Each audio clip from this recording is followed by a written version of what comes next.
Yes, people, welcome back to Arsenal with Ash, here to review our 3-0 win at home to Sunderland. A big win for us in a tough game. At the time of recording, however, City have just beaten Liverpool 2-1. That was a painful one. I'm not going to lie to you. Liverpool were 1-0 up with about 10 minutes to go. And they could not hold on. Absolute calamity, a massive win for City, a statement win in terms of the title race, and they're clearly not going away. So the lead is back down to 6 points after we made it 9 after our win. And I really did think Liverpool would do the job. And they were, like I said, they were 1-0 up, but they were poor in the game. They were so poor. But yeah, we just have to get on with our business. Unfortunately, when we go to Brentford on Thursday, we're most likely only going to be 3 points ahead, which is... It's tough. So yeah, the title race is definitely on. It's not over. And we're going to have to work for this trophy. So yeah, let's get on to the game itself. Obviously, there was a couple of changes going into the game. We saw that there was no Odegaard in the team. There was obviously no Saka. And yeah, so we made a couple of changes. We had no Gyökeres starting either. We had Jesus starting up front in the 9 with Havertz just behind him. Obviously Noni and Trossard on the wings. And in defence, we had Calafiori returning to the starting lineup, which was nice to see him at left back. But yeah, it was a tough game, and I expected it. Because Sunderland set up really well.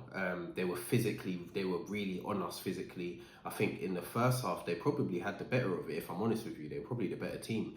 I don't think we were at it. I don't think our passing was good enough. I think we was losing a lot of the duels as well. So we were lucky to go in at half-time 1-0 up. It was a brilliant strike from Zubimendi, to be fair. And he's popped up with some really important goals this season, man, and really good ones as well. So big up Zubimendi for stepping up there, because we needed that. And yeah, going into halftime, we were in a good position, but it wasn't over. It definitely wasn't over. They had a couple of scary moments as well in our box, but we managed to keep the clean sheet, which was really good. And then obviously Gyökeres comes off the bench, and this is the power of our bench. The fact that we've got the options to go out there and change the game, put on a different profile. I was crying out for Gyökeres to come on the pitch, because I could see the spaces.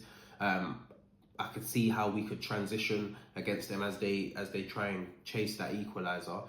The option to have him there, and also Martinelli in the transition, was there.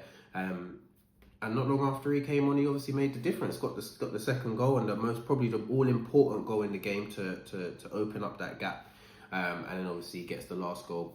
Martinelli involved with that as well. So yeah, happy for Gyökeres. He's put his tally in all competitions now to, I believe it's 13, which he's starting to come into his own. I think he's the highest scoring Prem player in 2026 in all competitions with 6 goals. So yeah, he's definitely starting to find his feet.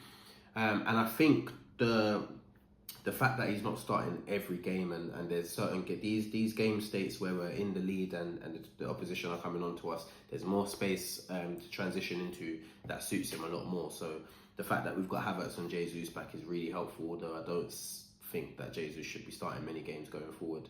But having Havertz there, and then maybe a Gyökeres to come on later on in the game against tired legs, it will work a treat. So yeah, big up Gyökeres for getting on there and seeing out the game for us, winning us the game.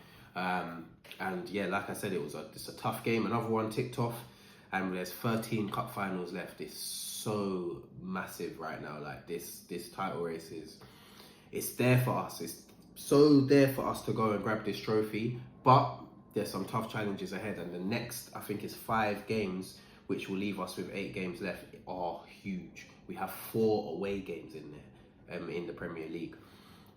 Brentford away, then we go to Wolves away, which is a rescheduled game because of the cup final. That'll be a midweek game. And then after that, it's to Tottenham away on the weekend.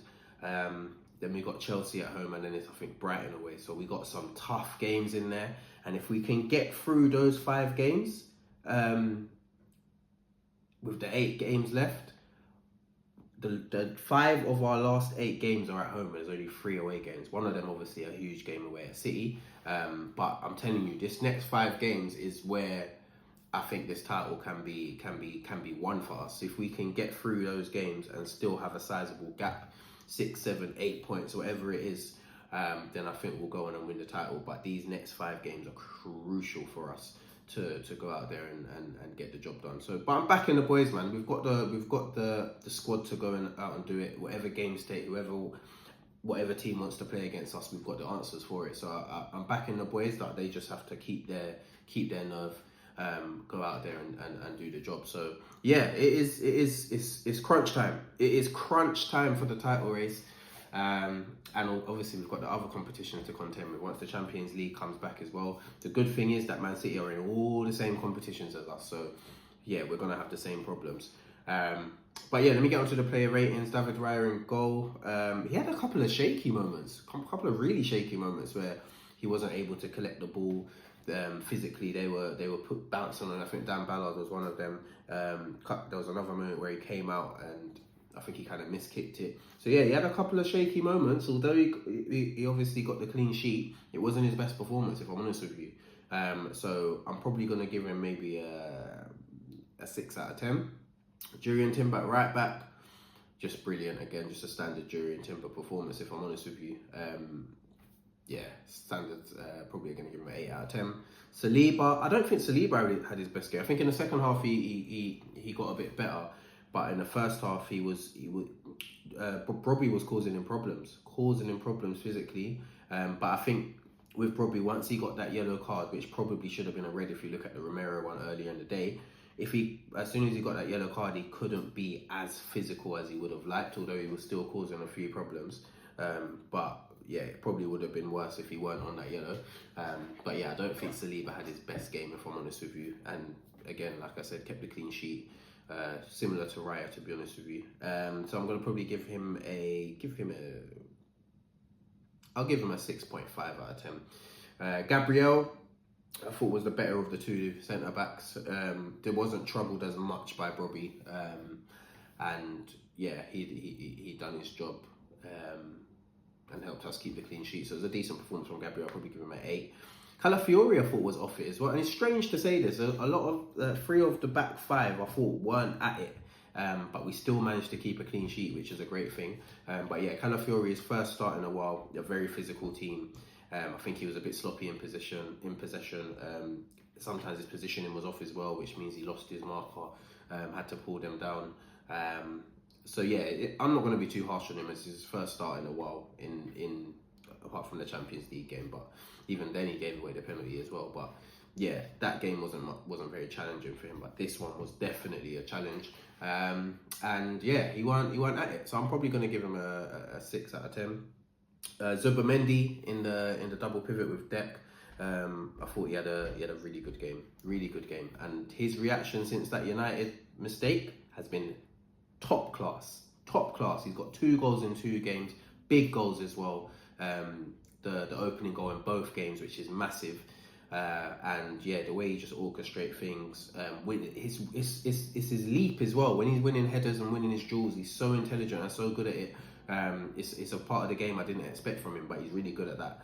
And then yeah, when it's time to calm the game down, he's there to do that. So yeah, big up Zubimendi. I thought it was a really good performance from him. Now I'm probably going to give him my man of the match.